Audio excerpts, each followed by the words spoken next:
నవ్యాంధ్ర రాజధాని అమరావతితో పాటు దాని చుట్టుపక్కల ఉన్న ప్రాంతాలు శరవేగంగా అభివృద్ధి చెందడానికి జీవనాడిగా మారబోతున్నటువంటి ఔటర్ రింగ్ రోడ్ నిర్మాణం పట్ల ఈ ప్రాంత ప్రజానీకం రైతాంగం హర్షం వ్యక్తం చేస్తున్నారు.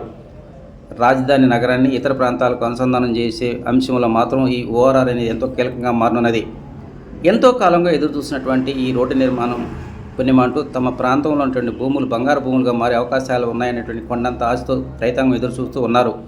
గుంటూరు విజయవాడ జంట నగరాల మధ్య ఎంతో కీలకంగా మారబోతున్నటువంటి ఈ జాతీయ రహదారి అనేటువంటిది మొత్తం 5 జిల్లాల గుండా అంటే కృష్ణా, గుంటూరు, ఎన్టీఆర్, ఏలూరు, పల్నాడు జిల్లాల గుండా నిర్మాణం చేపట్టనున్నారు. మొత్తం 16,400 కోట్ల రూపాయలతో ఈ రోడ్డు నిర్మాణం చేపట్టనున్నారు.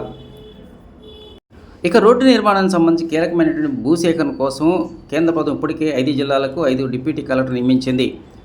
త్వరలోనే భూసేకరణ, ఆ తర్వాత డిపిఆర్ తయారు చేస్తారు. ఆ తర్వాత నిర్మాణ పనులకు సంబంధించినటువంటి అన్ని పనులు శరవేగంగా జరుగుతున్నాయి.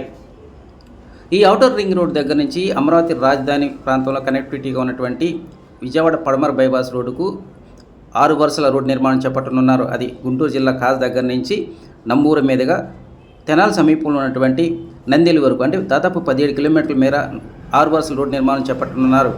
అదేవిధంగా గుంటూరు బైపాస్ అంటే బుడంపాడు దగ్గర నుంచి నాడా కోడూరు వరకు ఉన్నటువంటి ఈ రోడ్డు మార్గాన్ని కూడా 6 వరుసల రోడ్డు నిర్మాణం చేపట్టనున్నారు.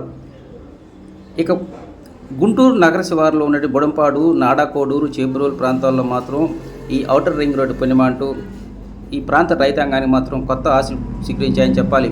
ఇప్పటికే ఈ గుంటూరు నగరానికి శివారు నుంచి కొత్త వెంచర్లు వెలుస్తున్నాయి. భవిష్యత్తులో కూడా ఈ ప్రాంత భూములకు మాత్రం రెక్కలు వచ్చే అవకాశాలు ఎక్కువగా కనిపిస్తూ ఉన్నాయి. అమరావతి రాజధాని నగరానికే మణిహారంగా భావించినటువంటి విజయవాడ పడమర బైపాస్ రోడ్డు నిర్మాణ పనులు కూడా చివరి దశకు చేరుకున్నాయి. వచ్చే ఏప్రిల్ చివరి నాటికి గొల్లపూడి దగ్గర నుంచి చిన్నకాకాని వరకు నిర్మాణం జరిగినటువంటి ఈ రహదారులు కొంతమేర ప్రజా రవాణాకి అందుబాటులో తీసుకురావడానికి చర్యలు తీసుకుంటున్నట్టు జాతీయ రహదారుల సంస్థ అధికారులు ఇప్పటికే ప్రకటించారు. వాస్తవానికి ఇప్పటికే గుంటూరు విజయవాడ నగరాల మధ్య రాజధాని పుణ్యమంటూ ట్రాఫిక్ రద్దీ బాగా పెరిగింది.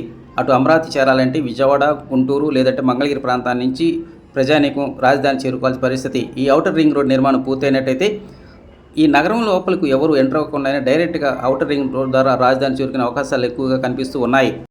రాజధాని ప్రాంతాన్ని ఇతర ప్రాంతాలకు అనుసంధానం చేయడానికి నిర్మాణం చేపట్టబోతున్నటువంటి ఈ రహదారి పుణ్యమంటూ వ్యాపార అభివృద్ధి ఒక్కటే కాదు, ట్రాఫిక్ రద్దీ తగ్గించడానికి, అదేవిధంగా దానికి అనుబంధంగా ఉన్నటువంటి చిన్న గ్రామాలు సైతం శరవేగంగా అభివృద్ధి చెందడానికి ఎక్కువ అవకాశాలు ఉన్నాయంటున్నారు ఈ ప్రాంత వ్యాపారస్తులు, అదేవిధంగా సాధారణ ప్రజానీకం.